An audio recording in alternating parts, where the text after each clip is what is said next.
just classic actors. You got Al Pacino. Excuse me, guys. Kind of repositioning in this shitty chair. You got Al Pacino, who I actually wrote down some notes here. Hope you guys don't mind. I take off on these notes.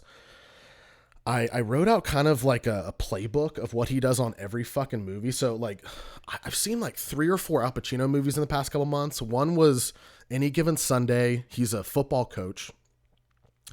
I think the most recent one I saw before Heat was, I think it's called Two for the Money or All for the Money, something like that. And it's with Matt McConaughey. I talked about it in like 3 podcasts ago. And it was about gambling. So he was like running like a, almost like an older version, like FanDuel, almost like a sports book, but this was like when they did call-ins and stuff like that, instead of, doing, gambling on your phone, that's safe. Anyways, so I had some major, points that he does in every movie. And one is that he shouts lines, right? So like he can just be going like this. And then he just goes, oh, okay. He has to shout lines in his movie.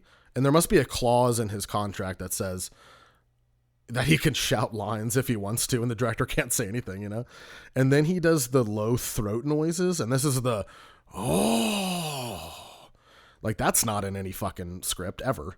And then the wide eyes. So you got to do it all together where it's throat noise, and then he shouts about something, and then it's the wide eyes. You want to kill me?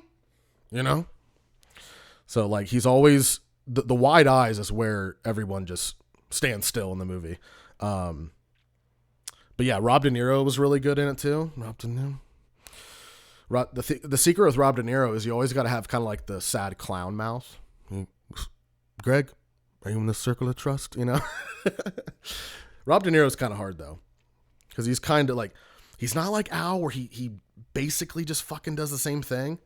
Like basically after like Godfather and Scarface, Al Pacino's been doing like the same dude, but yet he's like, one guy's a cop, one guy's this, one guy's that. They just kind of they kind of just drop him in some kind of position. So I thought it'd be funny if he was like a bus driver, like Al Pacino in The Bus Driver. And then like all these families are dropping off their like, kindergartners or first graders or something. And Al Pacino's just sitting there, man. Oh, have a nice day, I mean, that would be hilarious to see him get all pissed off at a kid. Because, dude, I remember some bus drivers would go crazy if kids were going nuts on the bus. And that's understandable, man, because, you're kind of, whatever happens to the kids, man, you're definitely at fault for that, if you're the bus driver. But yeah, Al Pacino would be the best fucking bus driver, I think. He'd be like, did you stick your hand out the window? No, I just can't. I can't see him doing a bus drive. I mean, he would probably wreck the fucking place before he'd get it to the school safely, Okay. He'd be yelling at kids.